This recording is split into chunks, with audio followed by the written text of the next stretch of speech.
மகர ராசி அன்பர்கள் உண்மையாகவே ஹாப்பி அப்படின்ட்டு இருக்காங்க. என்ன ஹாப்பி உங்களுக்கு? 7.5 சனி முடிஞ்சிருச்சு. எல்லாரும் என்ன தெரியுமா சொன்னாங்க? மகர ராசிக்கு மட்டும் 7.5 சனி பாதிக்காதுங்க. மகர ராசிக்காக ஒவ்வொருத்தரையும் நான் கூப்பிட்டு கேட்டேன்.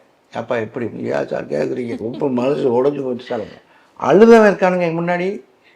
அப்புறம் மகர ராசிக்கு ஒன்றும் பாதிக்காதுன்னு சொல்கிறாங்களே, எங்கே சார் அவர் விட்டார்? நீங்கள் வாத்தியார் பிள்ளையாக இருக்கிறது ரொம்ப கஷ்டம். ஏன்னு சொன்னீங்கன்னா, படிச்சுட்டே இருக்கணும், வீட்டில் ரெஸ்ட்லாம் கிடைக்காது. அது மாதிரி போலீஸ்காரர் பிள்ளையாக இருக்கிறது ரொம்ப கஷ்டம். ஏன்னா காலையில் எந்திரிக்கணும், குளிக்கணும். அந்த மாதிரி இந்த மகர ராசி சனி வீட்டுக்காரங்களாக இருக்கந்தா எவ்வளவு நேர்மையாக இருந்தாலும் நியாயமாக இருந்தாலும் இந்த 7.5 வருஷம் கஷ்டத்தை தாண்டிவிட்டீங்க. இப்போ என்னன்னு கேட்டால், அதே தனஸ்தானத்தை குரு பகவான் பார்க்கின்றார். அது ஒரு பெரிய விஷயம். சனி விட்ட குரு பார்க்கறது உங்களுக்கு ஒரு நல்ல விஷயம்தான். குரு சனி சேர்க்கை வெற்றி.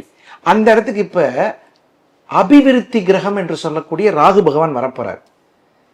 தனம் விருத்தியாகும், பேச்சு பொலிவாகும், புதிய வாய்ப்புகள் கிடைக்கும், சொல்லும் சொல்லுக்கு வேல்யூ ஆகும்.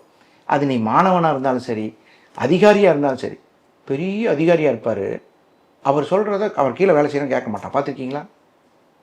அதே மாதிரி பெரிய ஒரு மாணவன் நல்லா படித்தவனாக இருப்பான், வாத்தியார் சொல்கிறத கேட்க மாட்டான்.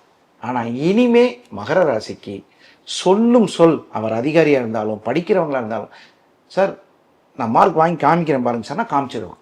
ஏன்னா வாக்குஸ்தானத்தை குரு பார்க்கிறார். சரி, அடுத்தது தனம். ஒய்ஃப் கிட்ட சொல்லுவான், இந்த வருஷம் உனக்கு தீபாவளிக்கு வைர நெக்லஸ் வாங்கி தரேன். கண்டிப்பாக வாங்கி தருவான். மகர ராசிக்காரர்களுக்கு வாக்கை காப்பாற்றும் யோகத்தை குரு பகவான் தருகிறார். 3ஆம் அதிபதி அவர் முயற்சி ஸ்தானத்தில், அதாவது காலபுருஷனுக்கு 3ஆம் இடத்தில் இருந்து வாக்கை காப்பாற்றும் குரு மட்டும் வாக்கை பார்த்துட்டாருன்னா கொடுத்த வாக்கு பூரா காப்பாற்றிடலாம். கொடுத்த வாக்கை காப்பாற்றிட்ட பிரச்சனை தான் இருக்கா? அருமையான காலகட்டம்.